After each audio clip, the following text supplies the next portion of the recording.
Europe 1. Le grand direct de l'actu, Thomas Joubert.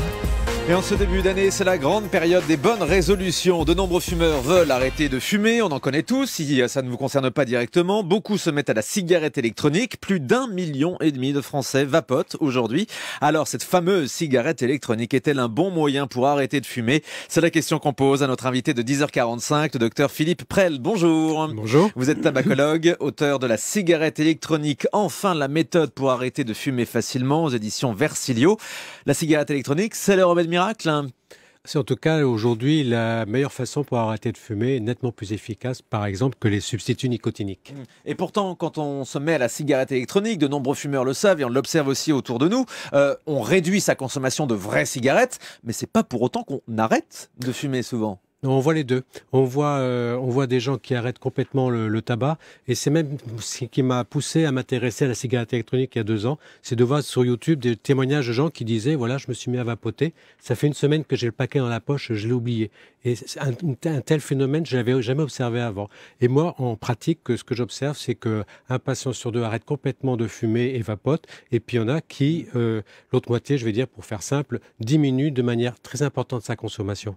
Et pourtant, on lit des enquêtes ici ou là qui nous disent que la cigarette électronique reste dangereuse pour la santé. Quel est votre avis là-dessus ?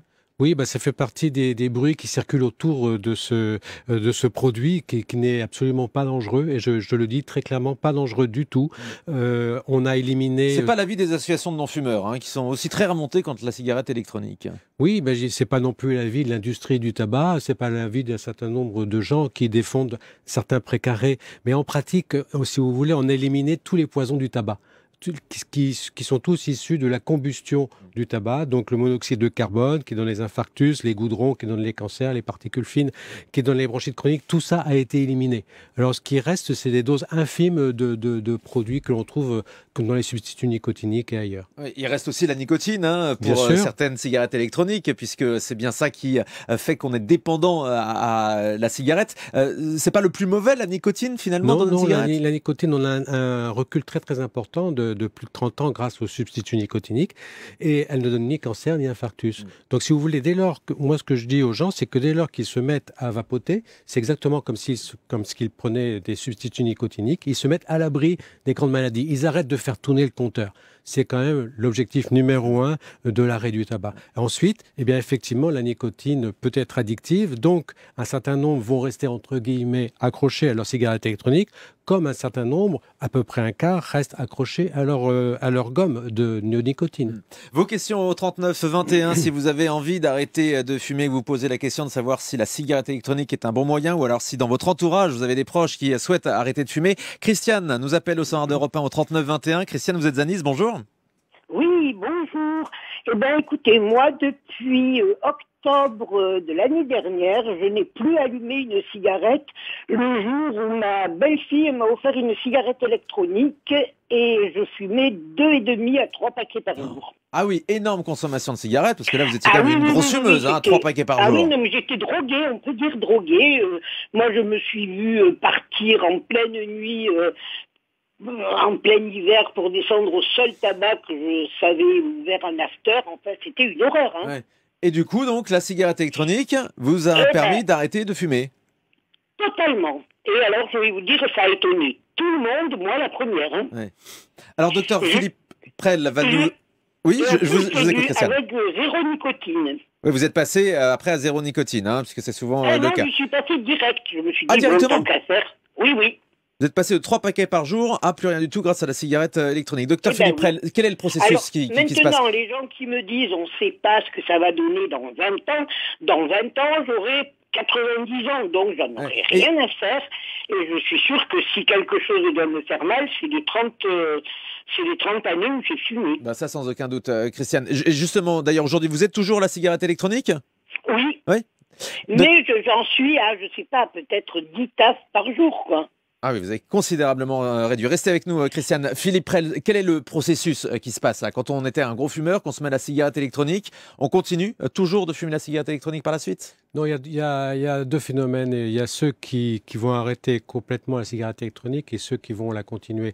Mais ce que je voudrais vraiment dire, c'est deux choses. Ce qui fait le succès de la cigarette électronique, c'est que c'est facile de passer de la cigarette classique à la cigarette électronique. C'est comme passer du Coca au Coca Light. Et ce qui est très difficile quand on veut maigrir, arrêter de fumer, faire du sport, c'est le changement de comportement. Avec la cigarette électronique, on a un changement de comportement qui est très modéré. Donc ça, c'est le grand facteur clé de succès. Et le deuxième facteur clé de succès qui est important, il n'a pas été utile pour cette dame, mais il est utile pour beaucoup de gens, c'est la nicotine.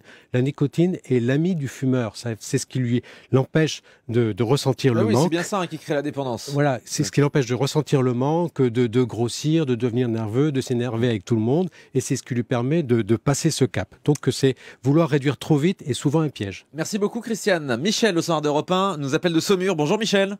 Oui, bonjour. Vous êtes vapoteur? Oui, vapoteur. Nous sommes un couple de vapoteurs, mon épouse et moi.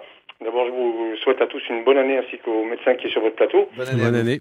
J'écoute avec attention tout ce qui est dit par l'auditrice précédente. Oui, moi depuis, donc ça va faire 2 ans le 8 janvier que nous avons pris la décision, et nous étions des gros fumeurs, mon épouse et moi. Donc nous avons pris la décision d'acheter chacun une cigarette électronique, sans conviction toutefois, puisqu'on s'est dit bon ça va pas marcher. Eh bien nous avions tout essayé auparavant, Champix, les patchs, nous avions consulté, j'avais fait également de l'acupuncture. Bon, c'était à chaque fois un échec avec des reprises 6 mois ou 1 an après. Là c'est la première et la seule fois que ça marche. Voilà. Alors est-ce que c'est bien la cigarette électronique ou pas? Moi, je ne sais pas, par rapport à ce que je lis et ce que j'entends, dangereux, pas dangereux, on verra dans le futur. Aujourd'hui, moi, je ne tousse plus, je ne suis plus essoufflé, je n'ai plus les doigts jaunes, mes penderies ne sentent plus mauvais, je ne suis plus l'incommodant de base qui arrive dans un magasin, on sent qu'il a fumé, vous voyez. Voilà. Donc moi, je veux témoigner là-dessus. Je suis un vapoteur aujourd'hui. Et je ne fume plus. Ouais. Et Michel, avec la cigarette électronique, mais sans volonté, je suis pas sûr que ça marche. Je vais interroger le docteur Philippe Prel à ce sujet. Il faut quand même avoir la volonté d'arrêter les vraies cigarettes. Excusez-moi, mais je crois sincèrement que c'est l'une des plus grosses idées fausses qui soit pour l'arrêt du tabac. La volonté, c'est 5% de succès à 1 an. C'est très très faible. Et c'est tous ceux qui arrêtent rien qu'avec la volonté n'y arrivent pas. Au contraire, ce qu'il faut faire avec la cigarette électronique, c'est exactement ce qu'ont raconté nos deux auditeurs, c'est se laisser, entre guillemets, entraîner par la cigarette électronique, voir le faire sans effort, voir que cela fonctionne et se passer du tabac très naturellement. C'est comme ça que cela marche. Donc l'objectif, c'est vraiment de se faire plaisir avec la cigarette électronique et arrêter le tabac presque sans faire exprès. Merci Michel. Lucie nous appelle de l'Union. Bonjour Lucie. Oui, bonjour. Vous êtes mise aussi à la cigarette électronique. Voilà, ça fait 7 mois. Et oui, comme disait le monsieur précédemment, c'est un effet terrible. C'est vrai que on ne tousse plus, la cigarette des autres nous gêne. Enfin bon, il y a que du bienfait, mais je veux dire, je suis accro, quoi. Je peux pas partir sans ma cigarette. J'arrive pas à décrocher, quoi. Voilà. À votre cigarette électronique, on le précise maintenant. Hein. Oui. Docteur Philippe Prel, on reste fumeur en fait. Non, mais je crois qu'il faut vraiment arrêter de mélanger ça. Il y a beaucoup de choses dans la vie auxquelles nous sommes accros. Nous sommes accros à la lecture, au chocolat, à plein de choses. Bon, être accro à la cigarette électronique, ça ne met pas votre vie en danger. Et moi, je fais la différence entre une dépendance, qui est simplement l'envie de recommencer, et une addiction, qui est une dépendance qui rend malade. Le tabac est une dépendance qui rend malade. La cigarette électronique est une dépendance qui ne rend pas malade. D'accord. Voilà Lucie, ce qu'on pouvait dire sur votre cas. Hein, vous êtes mise à la cigarette électronique depuis 7 mois maintenant. Je vous repose la question, on reste fumeur quand on se met à la cigarette électronique, docteur Philippe Prel, on n'arrête pas totalement de fumer. Non, il faut vraiment faire la distinction entre les fumeurs et les vapoteurs. C'est pas la même catégorie. Les fumeurs, ce sont des gens qui se tuent la santé. Les vapoteurs, ce sont des gens qui se font plaisir sans se tuer la santé. Il faut vraiment distinguer les deux. Merci à vous, on avait encore beaucoup d'appels. Nicolas, Cécile et Léo qui voulaient réagir au soir d'Europe 1, tous vapoteurs, hein. Ils ont tous arrêté la cigarette grâce à cette cigarette électronique. Enfin la méthode pour arrêter de fumer facilement, ça c'est le titre de votre ouvrage aux éditions Versilio. Merci d'être venu ce matin sur Europe 1.